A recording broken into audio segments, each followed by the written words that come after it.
Hello guys, स्वागत है आप सभी का आपके अपने YouTube channel GS from basics में। और आज हम लेके आए हैं डेली करंट अफेयर 16 जुलाई 2022 के सभी इंपॉर्टेंट क्वेश्चंस और साथ ही हम बात करेंगे इनके इंपॉर्टेंट फैक्ट्स के बारे में भी।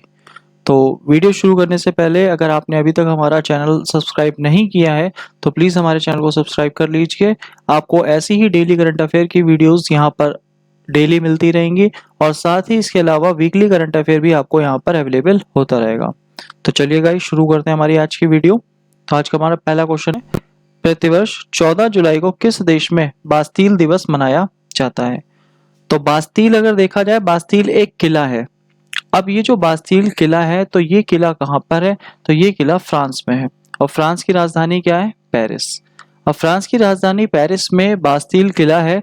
अब बास्तील किले में ही अगर देखा जाए तो यहाँ पर फ्रांस की क्रांति हुई थी 1789 में, 1789 में फ्रांस की क्रांति हुई थी बास्तील के किले में। तो इस किले पर जनता ने कब्जा कर लिया था और उसी जीत के जश्न में अगर देखा जाए यहाँ पर फ्रांस में प्रत्येक वर्ष 14 जुलाई को बास्तील दिवस मनाया जाता है।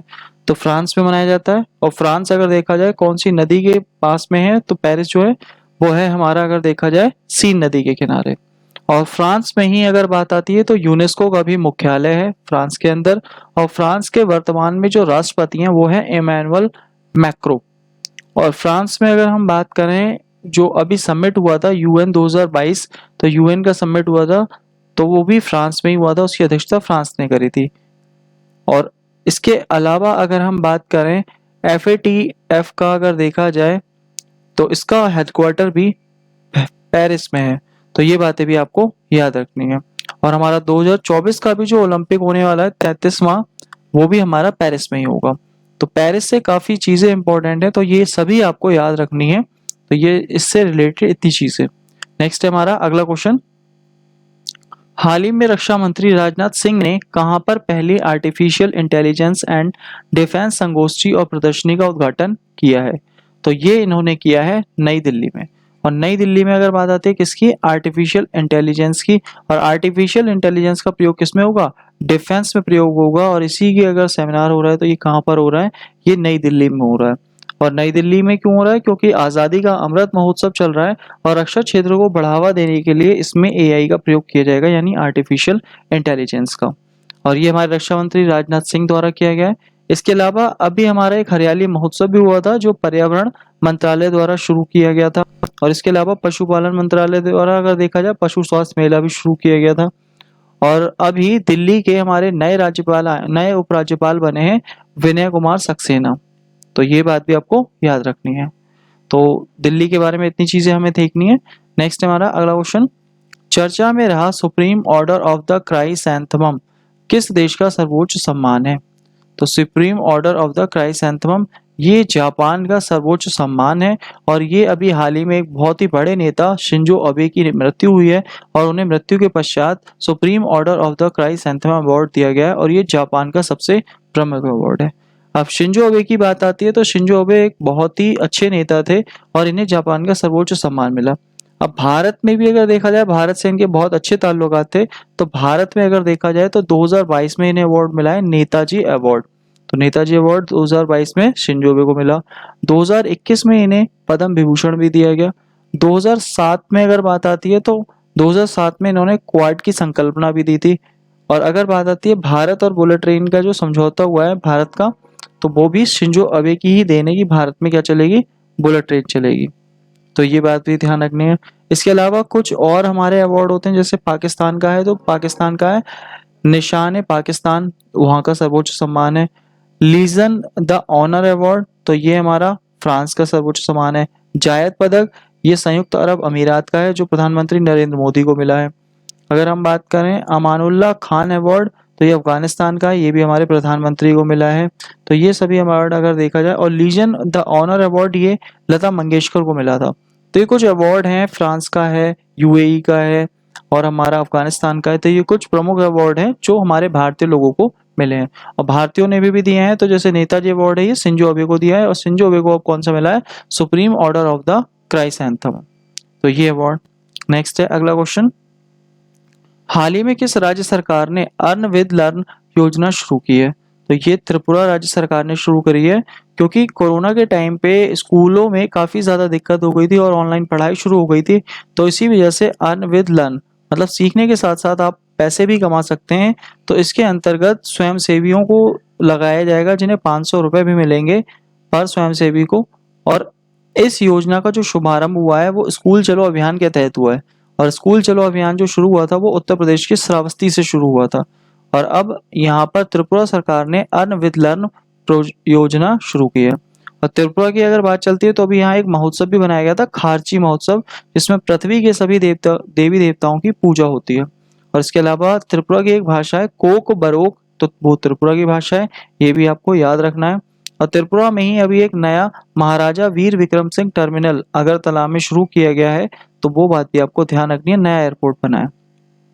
नेक्स्ट है अगला, टाइम पत्रिका ने वर्ष 2022 में विश्व के सर्वश्रेष्ठ स्थानों की सूची में किन 2 भारतीय शहरों को शामिल किया है? तो 2 भारतीय शहर कौन से हैं? अहमदाबाद और केरल। अब केरल शहर तो नहीं है, लेकिन केरल के कई सारे शहरों को इसमें शामिल किया गया है।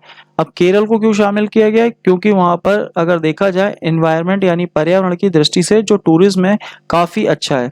तो इको टूरिज्म हॉटस्पॉट है हमारा केरल, और वहाँ के कई शहर इसमें शामिल किए गए हैं, जिसमें से कोच्चि बहुत ही ज़्यादा फेमस है, इस वजह से केरल को शामिल किया है। और केरल के अलावा अगर बात आती है अहमदाबाद, अहमदाबाद को क्यों शामिल किया है?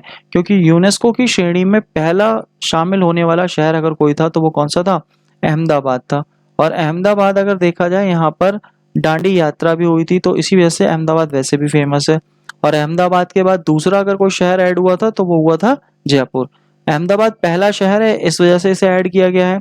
और अगर बात आती है केरल, तो केरल में हमारी बात आती है टूरिज्म की बात आती है, इसी वजह से टूरिज्म अगर देखा जाए तो यहाँ ज़्यादा डेवलप है, इसलिए केरल के शहरों को भी शामिल किया गया है। नेक्स्ट है हमारा अगला क्वेश्चन, भारत का पहला quadrivalent human papilloma virus vaccine QHPV किसके द्वारा विकसित किया गया है? तो ये सीरम इंस्टीट्यूट ऑफ इंडिया के द्वारा विकसित किया गया है, और ये कहाँ है? पुणे में है। तो Pune, serum institute of India Pune के द्वारा विकसित किया गया है। अब जो पैपिलोमा वायरस होता है ये करता क्या है? तो ये गर्भाशय में कैंसर का कारक होता है, और जो गर्भाशय में कैंसर है भारत में ये दूसरे नंबर पे आता है। सबसे ज्यादा अगर कैंसर होता है तो पहले नंबर पे तो मुंह का कैंसर है, और दूसरे नंबर पे जो गर्भाशय का कैंसर होता है तो दूसरे नंबर पर भारत में गर्भाशय का कैंसर आता है। और पैपिलोमा वायरस गर्भाशय के कैंसर का कारण होता है। अब इसके लिए एक वैक्सीन बनी है जो महिलाओं के लिए और पुरुषों के लिए दोनों के लिए ही कारगर है, जिसका नाम है अगर देखा जाए quadrivalent human papilloma virus vaccine, QHPV इसका नाम है। और ये किसने डेवलप करी है? ये serum institute of India Pune ने डेवलप करी है। इसके अलावा अगर हम बात करें वैक्सीनेशन से, एक हमारा मिशन है मिशन इंद्रधनुष, जो 25 सितंबर 2014 को शुरू हुआ था। इसके अलावा अगर हम बात करें यहाँ सीरम इंस्टीट्यूट ऑफ पुणे में एक हमारी वैक्सीन भी बनी थी कोविशील्ड, तो कोविशील्ड भी वैक्सीन यही बनी थी। और अगर बात आती है कोवैक्सीन की तो वो बनी थी भारत बायोटेक हैदराबाद में, तो ये बात भी आपको याद रखनी है। अगर हम बात करें कोवर्ट 60 तो वो ब्लड कैंसर के लिए होता है। आयोडीन 131 वो थायराइड के इलाज के लिए होता है। C24 कार्बन डेटिंग अगर देखा जाए आयु निकालने के लिए होता है। तो ये हमारे कुछ इंपॉर्टेंट होते हैं, तो ये भी आपको याद रखना है। नेक्स्ट है हमारा अगला क्वेश्चन, निम्न में से भारत का पहला कार्बन न्यूट्रॉन हवाई अड्डा कौन सा होगा? तो पहला कार्बन न्यूट्रॉन हवाई अड्डा कौन सा है? ले हवाई अड्डा। और ले ये कहाँ पर है? लद्दाख में हमारा, और लद्दाख अभी हमारा नया राज्य बना है, और नया राज्य बना है। और यहाँ का जो राजकीय पशु है अभी इसने अपना घोषित किया है हिम तेंदुआ। और लद्दाख में ही विश्व का सबसे ऊंचा ग्लेशियर सियाचिन ग्लेशियर भी है, और सियाचिन ग्लेशियर नुब्रा नदी घाटी में स्थित है। और सियाचिन के लिए एक ऑपरेशन हुआ था, ऑपरेशन मेघदूत 1984 में। उसके बाद भारत का कब्जा कहाँ हो गया? सियाचिन पे, तो ये भी आपको याद रखना है। नेक्स्ट है हमारा अगला क्वेश्चन, हाल ही में the McMahon line a century of discord पुस्तक का विमोचन किया गया, इसके लेखक कौन है? तो बात आती है मैकमोहन लाइन, तो मैकमोहन लाइन है ये। तो मैकमोहन लाइन जो है अगर देखा जाए किससे संबंधित है? भारत और चीन के मध्य। अब ये किसने लिखी है? जनरल जे सिंह है, इन्होंने ये पुस्तक लिखी है the McMahon line a century of the discord. अब ये अरुणाचल प्रदेश के पूर्व राज्यपाल थे, और इन्होंने हिमाचल प्रदेश के जो वर्तमान राज्यपाल हैं राजेंद्र विश्वनाथ, उनके द्वारा इस पुस्तक का विमोचन करवाया है। अब ये जो पुस्तक है भारत चीन सीमा का इतिहास बताती है, तो ये एक इम्पॉर्टेंट पुस्तक है। और इसके अलावा अगर हम बात करें और अन्य पुस्तकों की जो इम्पोर्टेंट है आज की डेट में, अष्टांग योग सोनू फोगाट ने लिखी है। लोकतंत्र के स्वर या द रिपब्लिकन, ये राष्ट्रपति के भाषण है। द इंडियन स्वेटी, तो ये बिमल जलान ने लिखी है जो कि आरबीआई के पूर्व गवर्नर थे। अगली है the boy who wrote a constitution, तो ये राजेश तलवार के द्वारा लिखी गई है। रेत समाधि, ये गीतांजलि श्री के द्वारा लिखी गई है। तो ये इस समय की इंपॉर्टेंट पुस्तकें हैं जो अक्सर एग्जाम में पूछी जा रही हैं हाल फिलहाल में। नेक्स्ट है अगला क्वेश्चन, 16 जुलाई से 14 अगस्त 2022 तक किसके द्वारा 22वां भारत रंग महोत्सव 2022 आयोजित किया जाएगा? तो ये किया जाएगा राष्ट्रीय नाट्य विद्यालय नई दिल्ली के द्वारा आयोजित किया जाएगा, क्योंकि आज़ादी का हमारा अमृत महोत्सव चल रहा है और 75वीं वर्षगांठ मनाई जा रही है, तो उसी के चलते राष्ट्रीय नाट्य विद्यालय नई दिल्ली के द्वारा ये आयोजित किया जाएगा। तो ये बात भी आपको याद रखनी है। नेक्स्ट है हमारा अगला क्वेश्चन, जुलाई 2022 में जारी वैश्विक लैंगिक अंतराल सूचकांक 2022 में भारत को कौन से स्थान पर रखा गया है?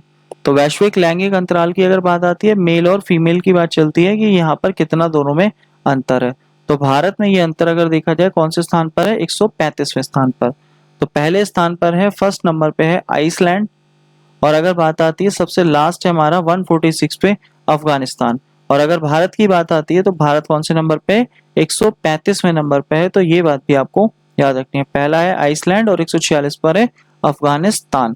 इसके अलावा अगर हम इम्पोर्टेंट बात करें तो खुशहाली इंडेक्स में भारत आता है 136वें स्थान पर, पर्यावरण में 180वें स्थान पर, प्रेस में है 150वें स्थान पर, वायु शक्ति सूचकांक में तीसरे स्थान पर। तो ये कुछ इंपॉर्टेंट सूचकांक हैं जो हमारे इंपॉर्टेंट है। तो ये आज के हमारे सभी इंपॉर्टेंट क्वेश्चन थे और इनके इंपॉर्टेंट फैक्ट्स थे। और हमारी लास्ट वीडियो का सवाल है, हाल ही में खबरों में रहा सिंह लीला नेशनल पार्क कहाँ स्थित है? तो पश्चिम बंगाल। नेक्स्ट हमारा आज का क्वेश्चन है, 13 जुलाई 2022 को केंद्रीय मंत्रिमंडल ने कहां पर गति शक्ति विश्वविद्यालय स्थापित करने के प्रस्ताव को मंजूरी दी है?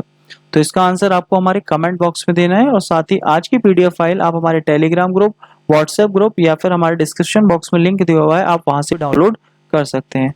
और गाइस वीडियो अच्छी लगी हो तो प्लीज वीडियो को लाइक करें, शेयर करें, कमेंट करें और चैनल को सब्सक्राइब करें। Thank you guys.